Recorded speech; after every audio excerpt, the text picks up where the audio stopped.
A very warm welcome to all my dear listeners. In today's episode, I propose to discuss with you the various approaches to the studying of the third world countries. The world, or the term third world countries or developing countries, is of very wide implication, because by this umbrella term, I intend to point out a major section of the world's countries which together have been brought under this category. Now, which exactly are these countries? Those countries which achieved independence at the start of the process of decolonization, which happened at the end of the Second World War. Now, we have already previously discussed the various common features that afflict or affect most of these third world countries. Now, today, we shall try to understand the approaches to studying the developing countries or the third world countries under two broad categories: the liberal approaches and the Marxist approaches. As far as the liberal approaches to the study of developing countries is concerned, we point out no particular theory, but a general conception amongst liberals who view the third world countries and the set of common problems of poverty, illiteracy, ill health, lack of employment, poor quality of life, etc., and many more such indices, who believe that the third world countries suffer from these common drawbacks because of certain deficiencies that lie within the third world countries themselves. For example, the liberals believe that either these third world or developing countries lack in resources. By resources here, I mean anything that can be used in a manner, or rather put to use in a manner which is more productive than its original state. Resources, as we know, can be both natural as well as human. So the liberals would say that the third world countries are backward because they lack resources. Or certain third world countries might be having resources, but they might lack the technological innovation or capacity to make optimal use of the available resources. Maybe in case of the availability of a certain mineral in a third world country, that particular country might lack the technological means to capitalize on the availability of that particular resource. Or in case of human resources that are obviously available in plenty in the third world countries, these human beings or the human population of that country are not turned into resources, because a human being can act as a resource in society only when he or she is given a certain amount of investment in the form of basic health facilities, education, vocational training, job opportunities, safe environment, rights which are civil, social, political, economic, etc. Without these infrastructure, it is hardly possible for a human being to turn into a resource or an asset for his or her society, whether that society is a first world society or a third world society. So the liberals believe that the third world countries may either lack in resources, or maybe they lack the technological capacity involved in making optimum utilization of resources possible. Resources both natural as well as human. Also, the poor standard of living, lack of free health and medical facilities, lack of free education, basic or primary education, as well as infrastructural deficiencies as have been prevalent in these third world or developing societies, have led these countries to become economically poor. They have not been able to build up sustainable development in their careers as independent and sovereign states. Now, this economic insufficiency, let's say, has prompted these countries to fall into debt traps. They have been forced to borrow huge sums of money from countries of the first world, second world, and other international monetary funds or international financial institutions in the hope that they might be able to use that money for creating their infrastructure or for creating and updating their resources. Now, unfortunately, not only do these third world countries suffer from economic problems, but they also suffer from a nagging problem of political instability. Now, when I'm making such a statement, we must keep in mind that I'm talking about a generalized situation. I am not making any claim as to the fact that all countries listed as third world countries suffer from all these problems at the same time. Now, coming back to my point of discussion, these third world countries, their problems are coupled in terms of both economic backwardness and political instability. Now, this creates a very inviting situation for mainly the capitalist countries, the first world countries of the world, to try and pressurize these third world countries to open up their markets in lieu for loans that are given in the name of help or, in developmental expenditures, for the sake of developmental expenditures. Now, what happens is these third world countries are in no position, due to the prevalence, the very high prevalence of corruption, of bureaucratic red tapeism, of traditional elite which enjoy and capture and control political power. They are almost in no position whatsoever to actually utilize the money that has been taken as loan from the first world or second world countries or some other international financial agency. They are unable to pay the interest on the loans, forget about paying back the principal sum. Now, in a very short span of time, they are also forced to reapply for loans to either the same states or institutions, or maybe go knocking on somebody else's door. Now, this creates the perpetual debt trap out of which it might be really difficult for many of these third world countries to ever escape. This is just one side of the problems that the third world countries are facing as far as the liberals are concerned. The other part perhaps is cultural neocolonialism, or the cultural aspect of colonialism in a new form. Formally speaking, structurally speaking, colonialism has come to an end. But the very fact that sitting in a third world country whose native languages definitely did not include English, I am delivering this lecture in English and hoping that my lecture will reach across the length and breadth of my audience across the country, right? I am doing so, and this is perhaps one of the major examples that I would like to use in order to explain the concept of cultural neocolonialism.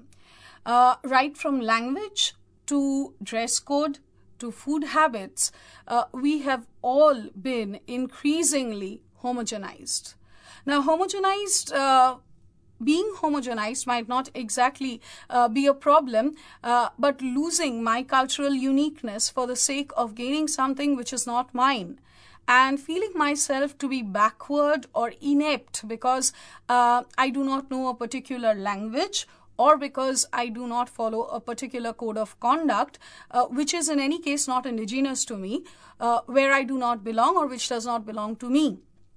This is the extent to which the West has homogenized the culture of the world, and any form of unique cultural trait or any effort to maintain cultural uniqueness might today be labeled as being narrow-minded and separatist, and be seen as a rather dangerous effort. Now, this is also what has been sarcastically called the McDonaldization of the world. So, the third world countries basically, according to the liberals, are suffering from economic, political, as well as cultural domination by the first and the second world countries. Okay, and they seem to be in a position where they have not yet been able to think of an alternative or indigenous method of coming out of these problems in the very near future. Now, one of the other trends or traits within the liberal tradition would be the feminist perspective regarding the underdevelopment of the underdeveloped countries. Firstly, as we are all aware of the basic contention of the feminist theory or the feminist tradition within liberal theory, they believe that the role of women behind the development of a country has not been given due attention in either the West or in the non-Western countries. They also go further to say that if a consolidated effort is made in order to actually understand and analyze the role that women have played in the development of the Western countries, they are doubtless that, a conclusion could be reached that women have played a very pivotal role in the development of countries which today fall in the category of first and second world countries. Now, as far as explaining the underdevelopment of the third world countries is concerned, they believe that the underdevelopment in these third world countries or newly independent countries is mainly due to the fact that women have not been given the fullest opportunity and scope to develop their potentials. Right? In other words, the underdevelopment of the women are specifically more noticeable in the third world countries, and the feminists are sure that if adequate efforts were made by governments in these third world countries to, uplift the women, for instance, protecting the girl child or banning prenatal sex determination of an embryo, or giving adequate health and medicinal facilities to an expectant woman, or giving adequate health backup to a newly born baby girl, making primary education free and compulsory for all children, and specifically so for the girl child. In other words, protecting and in every manner supporting the birth, the growth, the education, the health of a girl into a woman, and creating such a social, economic, political structure within which a woman can reach her fullest potential, then to a very large extent it would be possible for these underdeveloped third world countries to become more developed. Now, that would summarize for us the views or approaches held by the liberal and the feminist schools of thought as to an explanation of the backwardness of the developing countries. Now, in this section, I will move ahead with the Marxist view or approach towards an understanding or study of the third world countries. Now, here we find that there are two main theories which are very much related to each other, which try and apply the Marxist understanding of relation between base and superstructure to international relations. Now, as we are all aware that these theories are the dependency theory and the world systems theory. Now, before I move into the dependency theory, I would like to go a little back into time, and I would like to draw your attention to the fact that Lenin accepted Marx's conviction that there existed a relation of direct correspondence between the base and the superstructure.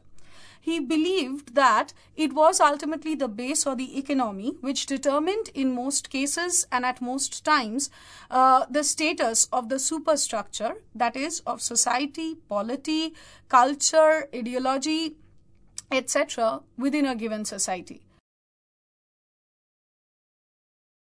Now, when he started interpreting, when Lenin started interpreting the understanding of capitalism as had already been proposed by Marx, Lenin believed that in 1917, he wrote a lecture, or rather he delivered a lecture which was titled Imperialism, the Highest Stage of Capitalism. He believed that capitalism had matured to a stage in which it had given rise to the process of imperialism.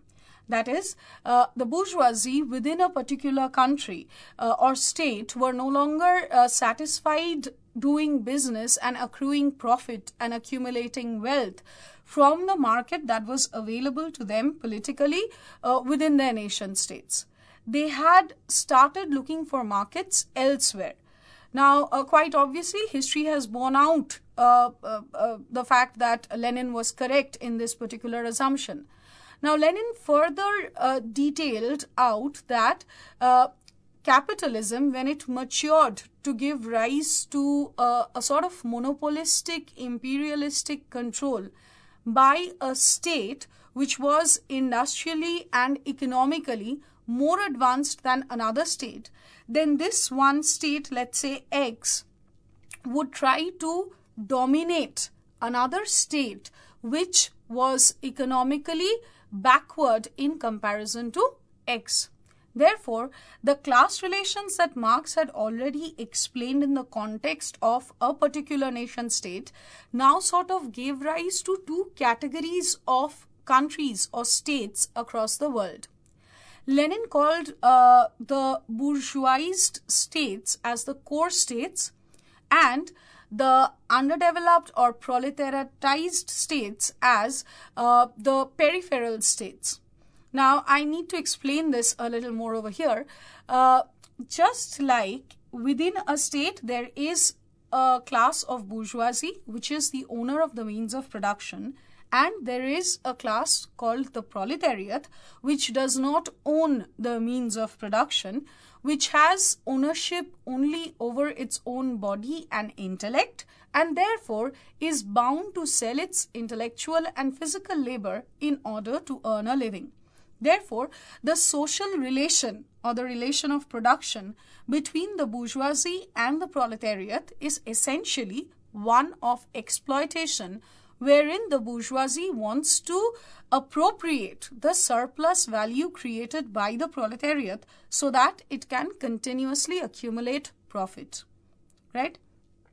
Now, when I replicate this particular relation, but on the world scale, okay, wherein a group of countries would emerge as bourgeois countries and another group of countries would emerge as a group of proletariat countries. How does that happen? The industrialized countries of Western Europe, the United States of America, and a few other states, very few other states besides these two large chunks, who were industrialized ahead of the rest of the world, automatically became more advanced and owners of greater resources and manufacturing facilities than those countries, the rest of the world, which did not become industrialized, neither did they have the means to industrialize themselves or accrue capitals for themselves. That is how Lenin interpreted the application of the monopolistic stage of capitalism on the world scale. Now, what happens in this case is, Marxism or the Marxist understanding of the proletariat is based very importantly on the unity of interest of all the working classes or all the people belonging to the working class or proletariat within a particular society. But when I magnify and replicate this particular, bourgeois proletariat relationship on the world scale, and when I apply it to nation states and not to individuals, a particular problem arises.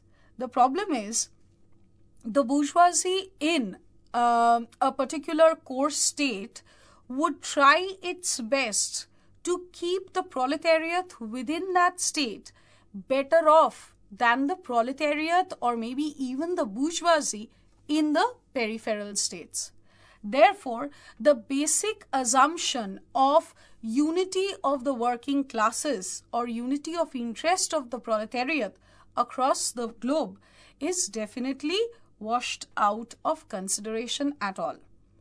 Now, these particular assumptions and understandings and observations of Lenin were further developed by the dependency theorists. Now, dependency theory, as we all know, was developed by the Latin American Dependency School, and this particular school had such eminent scholars as Rolf Prebisch or A.G. Frank or H.F. Cardoso. Now, all these thinkers basically agreed with Lenin on the fact that yes, indeed, the world was getting divided more and more into two groups of nations, the core nations on the one hand and the peripheral nations on the other hand. At this juncture, we would need to consider what exactly were meant by core states and peripheral states. The core states, keep in mind, these are the developed countries of the world. These are usually democratic countries.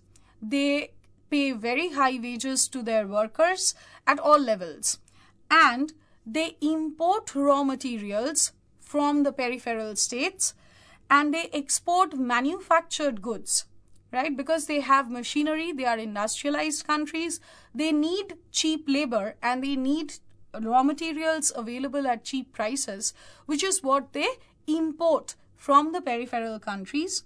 And their economies are mainly based on high investments, and they provide n number of welfare services to their citizens.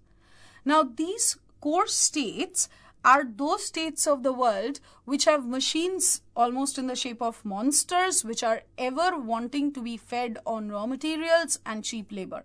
Now, these raw materials, as it's very easy for us to understand, are definitely agricultural raw materials, right? These raw materials are being bought from peripheral states. Why would peripheral states want to sell off their raw materials instead of using those raw materials themselves? The answer is very simple. The answer is the peripheral states are the non-industrialized or industrializing states. In other words, they do not have enough capacity to process their own raw materials, right? And they also lack in maybe self-sufficiency as far as basic food is concerned. They also are backward in medical technology and in production, all other kinds of production technology, etc., which are very essential for the existence and the maintenance of these states. Now, these peripheral states, on the other hand, are therefore in no position to bargain, right? They have something which is the raw materials. So they are being forced to sell off these agricultural raw materials at very cheap rates. These raw materials reach the various industries and production units of the core countries, where the machineries available in those countries are used to process these raw materials. Unfortunately, these raw materials find their way back into the peripheral countries as finished products, right? Now, definitely, 100 tons of cotton would still cost less than 100 manufactured cotton shirts, right? Therefore, the peripheral countries are selling their agricultural raw materials at cheap rates. The core countries are processing these raw materials, and they are coming back to the peripheral countries in search of markets, making a quick buck, accruing more and more profit, right? The peripheral countries usually have governments which are autocratic in nature. They export raw materials at very cheap rates and mature manufactures. That is, certain manufactures which are not complete, which need to be further improved, and such improvement can only be done by the advanced technology which is available with the core countries. Unfortunately, the peripheral countries import manufactured goods from the core countries, like I just explained. The wages that they pay to their laborers, whether in the primary, secondary or tertiary sectors, are definitely below the subsistence level or the minimum level of subsistence wages that should adequately be paid. Also, most of the states in these peripheral category do not have enough infrastructure or monetary strength to provide all the welfare services that are required, that should be performed by any state at the present point of time, right? Now, this is as far as the dependency theory is concerned and their explanation of the exploitation of the peripheral countries, in other words, the developing countries, by the core countries or the developed countries of the world. To this explanation given by the dependency theorists was added another category which is of great importance, and a new theory was developed which came to be known as the world systems theory. Now, this world systems theory was developed by Immanuel Wallerstein, and he added one more category to the existing categories of core and periphery. That category was the semi-peripheral category. Now, Immanuel Wallerstein believes, he accepts the fact that the world can be largely divided into two groups of states, the core states and the peripheral states, and the cause of the backwardness of the peripheral states is the exploitation carried out by the core states. But Immanuel Wallerstein adds another facet. He says that there are some states which can be categorized as a semi-peripheral state, that is, a state which has graduated or moved forward from being a peripheral state, but it has not yet become a core state. Singapore would perhaps be a very good example to be commonly understood by most of my listeners here. Now, as we've observed or we know from our various readings, it is a country which is not completely industrialized, but it is also not a country which is bound to sell off all its agricultural produce in order to satisfy the basic needs of its growing population. It has developed alternate means like tourism and health tourism, etc. These sort of things have been developed in countries like Singapore, which sort of provide for enough national income so that they can afford to keep a large portion of their agricultural raw materials and are also in a better position to bargain on the international economic platform with the advanced countries of the world. Now, having added this third category, Wallerstein also mentions that this graduation or this categorization of countries into core, semi-periphery and periphery, this categorization is not watertight, neither is it true for all eternity. Now, obviously, it would be difficult for us to imagine a situation where a core country becomes a peripheral country, but definitely Wallerstein talks about scope for a peripheral country to become a semi-peripheral country and maybe at some future point in time to graduate to becoming a core country. Now, thus we see that from the Marxist perspective, it is still the extension of economic exploitation across borders of the nation states of the world, which is used to explain the economic backwardness and the resultant political instability of the third world countries, right? And dependency theory and Wallerstein's world system theory, in a gist, as I've just presented, focuses our attention to the explanation given by Marxists to the reason of underdevelopment of the underdeveloped countries. Thank you.